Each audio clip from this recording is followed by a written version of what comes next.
See, usually we work as a team on AEM applications, right? So how we can have create a Maven project out of this? What are the dependencies? What are the jars that need to be installed?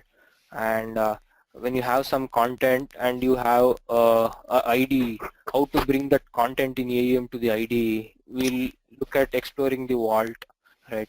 Then we look at creating the, when you create a bundle, right, a bundle is composed of components and services. So we'll understand what are the various annotations, what is a component, what is a service, right? We will see like, well, how to test if my service is running properly. We'll understand how to debug a component, how to debug a bundle, what are the states and all those things. Then we will also understand the Sling resources, servlets, how to create a Sling I mean, this comes with a Sling, right? I mean, basically there are three things. One is the Sling, one is the JCR, and the other is the OSGI. We'll get into depth like what are these things with examples. Then we'll understand Sling events, right? Event handling is a very common scenario which is required. Then we'll understand about scheduling, how you can schedule some job, how you can schedule it periodically, how to give expressions, what are the jobs that can, I'll give you scenarios, real-time scenarios out of my work experience for this. Because these are the things that are most frequency. I mean, most of us, we attend interviews and these are the common kind of things that are covered. Then we'll understand like how the data is stored in the backend. We will understand the repository internals, like what is the kind of data that is stored, what kind of style it is stored, blob store, data store. I'll cover. Then AEM6 comes with something called as microkernels. This is more to do with the backend storage part. Then we look at the JCR versioning and observation.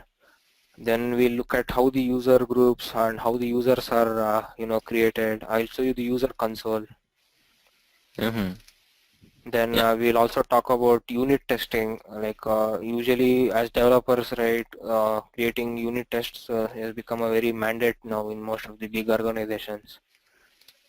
Right, we'll discuss how we can configure that. We'll discuss how to create, how to deploy, what are the different run modes, author, publisher.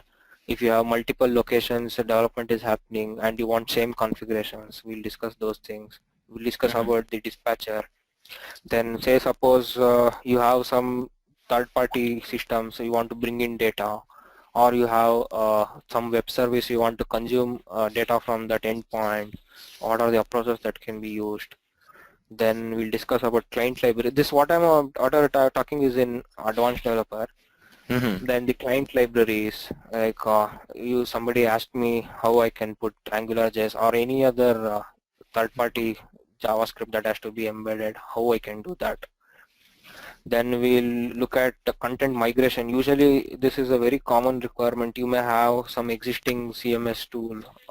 You may want to migrate the content to AEM. Or one more requirement maybe you have some older version of AEM running and you get an upgrade project and you don't know where to start. What are the kind of things that you need to see? So we will see that here. There's something called as curl, vault, and sling post servlets. Then upgrading to AEM6, I'll walk you through the strategies. Right. Okay. So this is my idea. I think I had one question here.